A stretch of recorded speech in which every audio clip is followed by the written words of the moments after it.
Be'ezus Hashem, today's daf is Masechta Baba Basra daf Kuf Nun Daled 154. We're going to start from Kuf Nun Gimel Amud Beis, that last line. It's referring to the Mishnah, which is on daf Kuf Nun Gimel Amud Aleph. Let me make it bigger.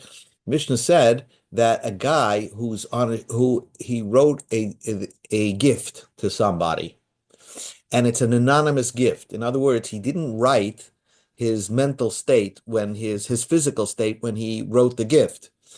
So we don't know if he was a shchiv mara or he was a healthy person.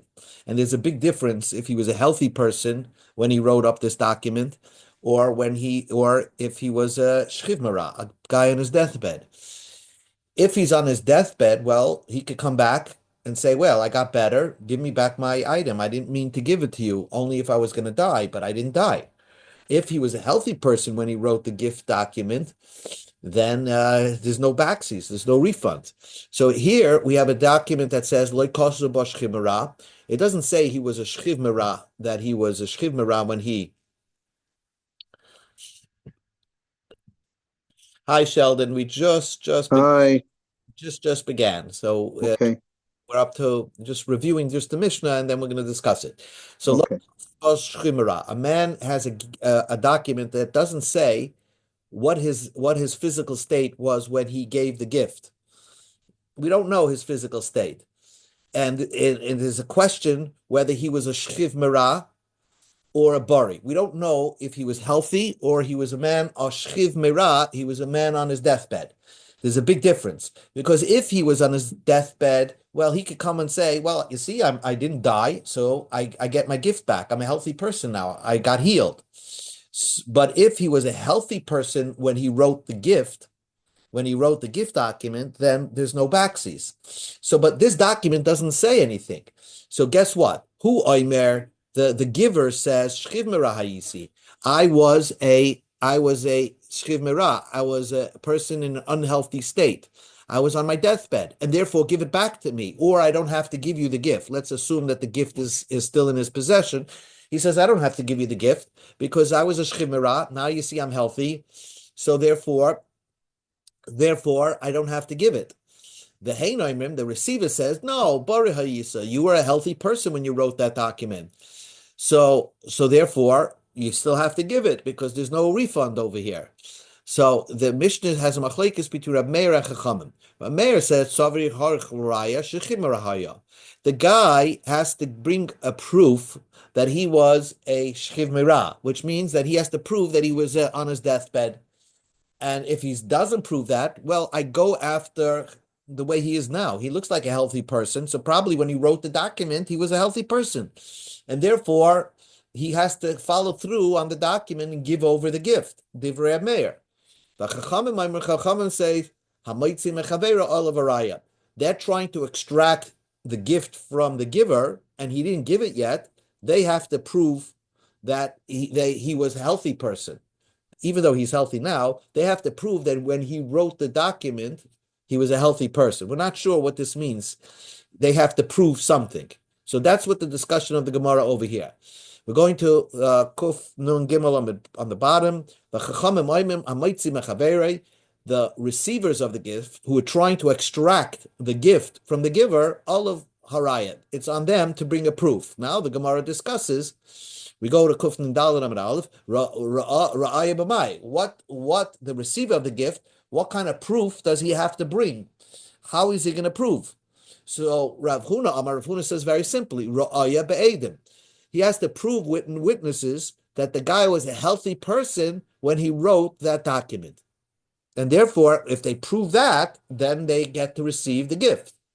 Rav Chizda Barabba Rav Huna Amri, they say, Ra'aya b'kiyam hashtar. Very interesting. They don't have to prove that he was a healthy person. They have to ratify the document to show that it was a written document with kosher edim.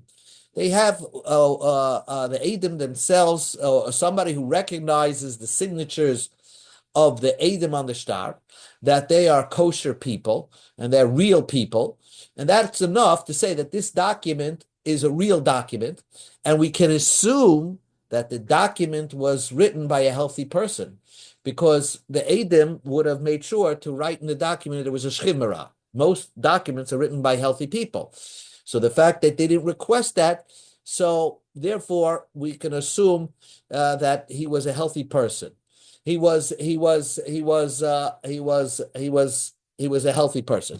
So if they prove that the Kiyam Hashtar, if the receiver of the gift proves that the document is valid, that's enough for them to receive the gift.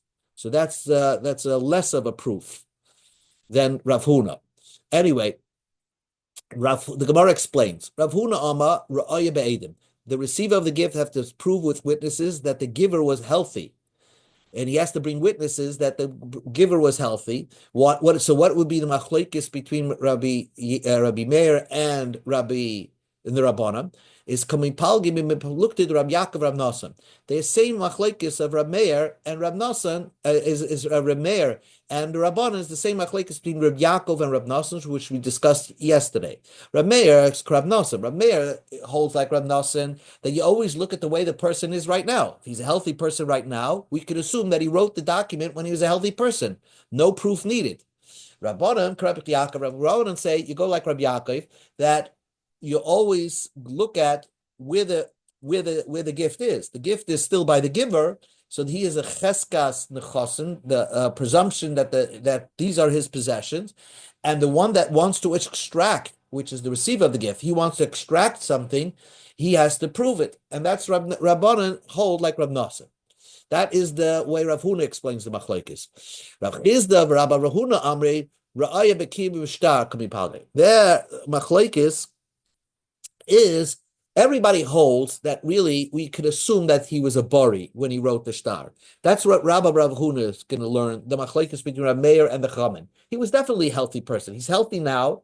So why would I think that when he wrote the gift, he was an unhealthy person? So, but the question is, will we trust him? Once he agreed that he wrote the shtar, can he now invalidate the shtar? That's the machlokes. Sometimes we believe part of what you say, but not all of it. So therefore, like this, Rameir will hold like this. The machlokes between Rameir and the Rabbanan, the way Rabbi Bar Rav Huna explains it, is b'moed shtar shekasvu. If someone agrees that shtar was written, but he claims that there was a caveat that's not in the shtar, like in our case, he says, "I wrote the shtar, but I was a shchiv mara." Tzarech l'kaimai, do you force the one that's holding on to the document to now have to verify the document to see if it's a kosher document? He agrees it was a kosher document, but the one that wrote the document says, "Oh, by the way, there's something about the document that's not written that I was a shchibara." Do we force the holder of the document, which is the receiver of the gift, now is he forced to verify and ratify this document? You don't have to ratify it. Once you have the shtar, and the other party agrees that he wrote the shtar, so then that's it. We don't trust him if he's going to say, "Oh, I was a shchimara." It's a kosher shtar, and we just look at whatever the shtar says. The shtar says the receiver is supposed to receive a gift. That's it. Rabbanan Savri, Moide B'Shtar Shekasavoy, even if a person agrees he wrote a shtar, we're going to hear his whole side of the story. He says, "I wrote the shtar," but he says something that's not written in the shtar. He says, "I was a shchivara." Oh, that puts the onus on the holder of the shtar, the holder of the document, that Sarach L'Kaimei, now he has to verify the shtar to make sure that it's kosher the way it is. Maybe the person that said he wrote the shtar was correct, that he was a shchivara. And that's the machlokes. If moide b'shtar shekasvoi, do you have to if the one that wrote the shtar says, "I agree, I wrote it, but I have something that's not written in the shtar," do you have to be mekayim it or not? That's not. So here's a good example that to picture it. You have a malva, a lender, and a loiva, a borrower. If the borrower says to the lender, "I agree that I wrote a document that I owe you $1,000, but I paid it." So, but the document still says in the hands of the malva that you owe $1,000. So, according to Rab Meir would say, "Ein tzarich l'kaimei." The lender could still use the document to collect. because he still has a valid document. Just because you say you pay it doesn't mean anything. You agree that you wrote the star. Rabbanan say, no, if you say the borrower said he borrowed the money and he wrote a document, still, and he says he paid up the loan. Now, if the Malva says he didn't pay up the loan, he's going to have to ratify this document to make sure it's still valid. Says the Gemara, if that's the machlekes between Rameir and Rabbanan, whether you have to be mekayim the star, moed b'star shekosvid, you have to be mekayim it or not. Well, there is a machlekes, the same machlekes between Rameir and the Chachamim. The time we learned in the Brisa, a document that's written up, let's say, and the Eidim say, "Oh, we wrote the document, but we had a gun to our heads to sign on this document." So, ein neman lepaisle. Rameir says, once they agree that they wrote the document, they're not believed anymore to disqualify the document. Divrei Rameir, because once you agree to a star, that's it. It's a kosher star. We do believe him, because even though they agree they wrote the star, but let's listen what they say. They say that yes, we had a gun to our head, and therefore anusim hayir, so they're believed, and that forces the one holding the star now to verify if it was indeed a kosher star. So if that's the machlekes over here in Bava Basra, well, we had that machlekes already in Ksubis. And says the Gemara Tzricha, we need to have it two times. The itma ba'hi, if we just say in Masechta Ksubis, ba'hi kama Rabban, there the Rabbanan say that Eidim that said it's a kosher star will believe if they say that they had a gun to their head when they signed the star. Mishum da'lime Eidim, because Eidim are powerful, umare shtara, they can disqualify a document. Over here, who's the one? It's one person talking. It's the giver of the gift. He's saying, I wrote the star. He's only saying that there's something not written in the star, which is that I was a shchivmara. Maybe who delav kol kimine. We won't trust that one person to disqualify a star. The star has a gift which signed by two Eidim, and one guy is saying, the writer of the star says, I indeed signed on that star, and so I am the giver of the gift. But I have a caveat that I was a shivmara. Maybe he won't be believed to disqualify that star. I might think the Rabbanon say that he's not believed to disqualify the star. So Kamash Milan, our Mishnah Bava Basra, that he is believed to disqualify the star. The Itma Baha, if we just say if we just have the machlekes between Rameir and the Rabbanan in our Masechta, I would say, Rameir. In this case, Rameir would say that the person's not believed to disqualify, because here we're dealing with one person. One person would not be believed to disqualify the star. But in case of Masechta Ksubis, where it's two Eidim saying that we indeed signed on the star, but we had a gun to our head, we were anusim, maybe they will agree to Rabbanan that we would believe the Eidim. Tzricha, that's why we need that over there, that ein neman and lepoisla, the Rameir will hold that even if they're Eidim, if they Eidim say that they signed on the document, we're not going to believe them anymore to disqualify the star by saying anus, and that we were forced into writing the star. V'chein Omar Rabba, and so said Rabba. Rabba is saying, what does Rabba is going back on what the Chachamim said. What do Chachamim say? What do the recipients have to prove on this gift? So Rabba said that the Chachamim meant to say Ra'aya be'edim. They have to prove with witnesses that what? That the person was healthy when he wrote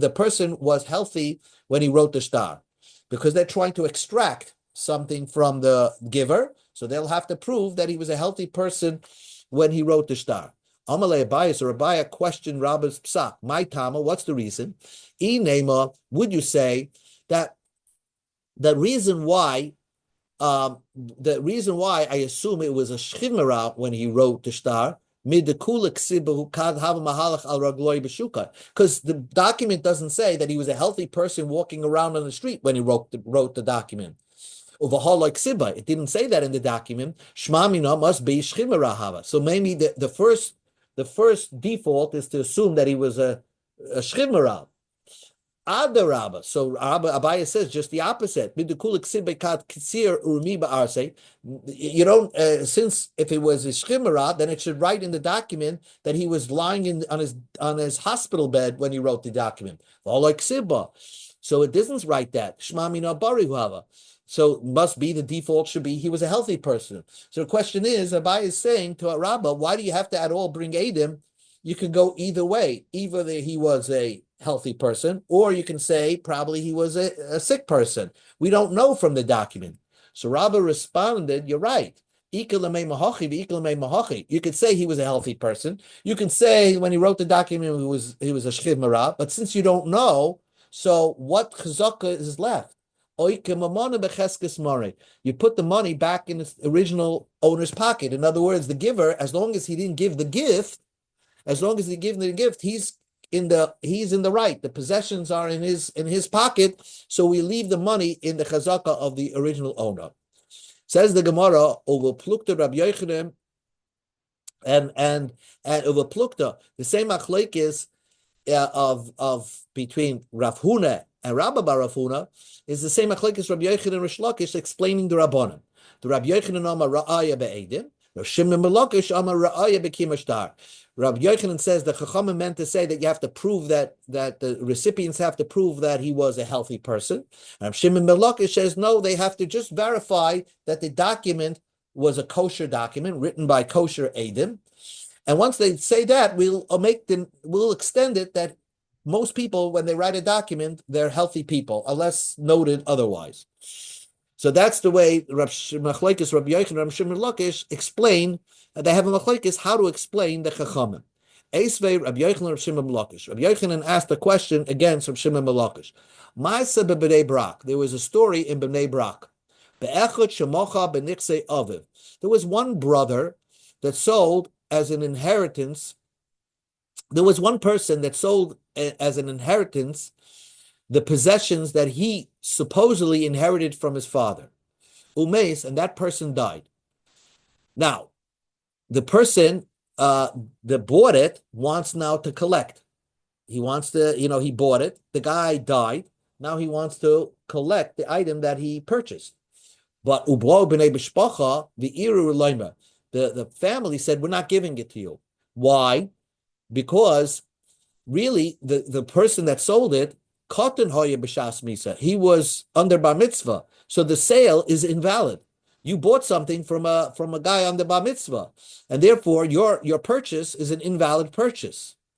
So we're not giving you the item that you claim that you bought from our brother or whatever it was. Your claim, we're not giving it to you because we're claiming that when he sold it to you, he was under bar mitzvah. So we don't know, was he over bar mitzvah or was he not over bar mitzvah? Uvo v'sholos Rabbi Akiva. They came to ask Rabbi Akiva, who's the rabbi in Bnei Brak, Mahu lebaytkai. Can we open up the grave? Hear this. Can we open up the grave and look at the body and see if he's a gadol or not? Maybe there's hairs there that is simonim that prove that he was over bar mitzvah. So Rabbi Akiva said, no, that's not a good idea. You cannot open a corpse, a box, go into the cemetery and open up. V'oid, even if you would open up and you turn out that he's a gadol, you purchases, open up the grave and you find that he's a gadol, that wouldn't prove anything. Simonim asui lishtanis la'achamisa. Sometimes it looks like a gadol after he dies. In other words, he really was a katan, but somehow the growth happened or it starts looking shaped is funny. So you think he's a gadol. So your determination on the dead body is not going to be a good determination to decide if that boy was a over bar mitzvah. So that's the story, and that ends the story. So now we're going to go on to Amud Beis. So Rabbi Yochanan said, "Bishloim elididi." According to I understanding, that if you want to extract money from somebody, so you have to prove your 100% point. So the amina that I say ra'aya be'edim, you have to bring witnesses. You have to bring witnesses to prove your point.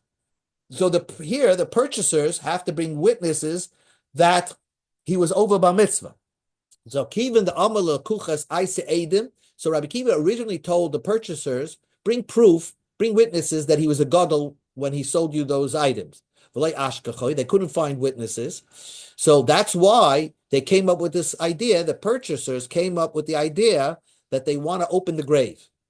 Can we check him? Can we open up the grave and find him and to check the body? But according to you, who say you never have to find exactly witnesses to show that he was a gadol, that the seller was a gadol when he sold it, the items. All you have to do is verify the star that it's a kosher star, that the signatures are from kosher people.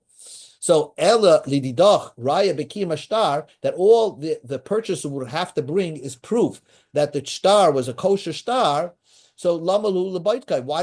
Why were the purchasers requesting to open up the box, to go into the grave in the cemetery and open up the gravesite?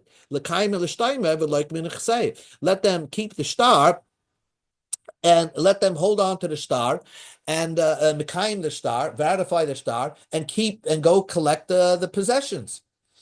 So the answer, so that was Rabbi Yochanan's questions to Rish Lakish, understanding of this brisa. How are you gonna make sense of it? Answers Rish Lakish, mi savrit, you learned the story wrong. You're telling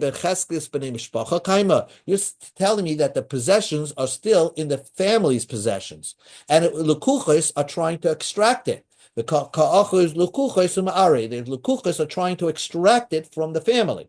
No, it's the opposite. The nechasim are in the lukuchos. They already took possessions. So, and they holding the document, and they took possessions of the things that they purchased. Now, and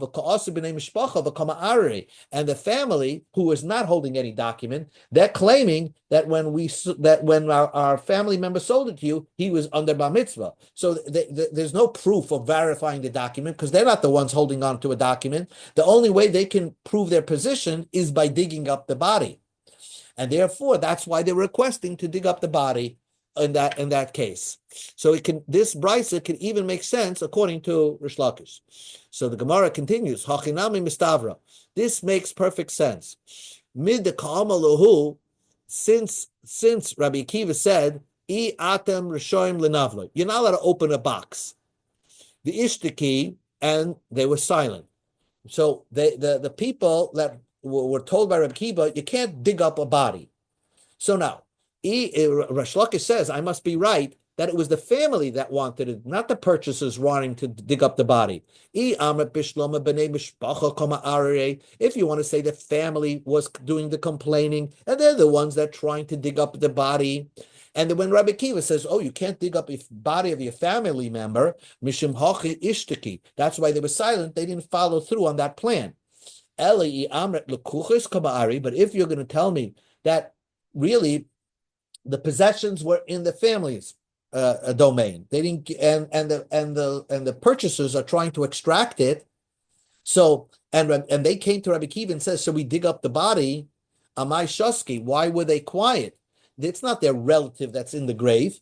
It's somebody else. It's the person they bought the items from. So lame relay, and they stand to take a loss over here because if they can't extract it from the family, they paid something for nothing. They paid money for nothing. So lame relay, they should say to Rabbi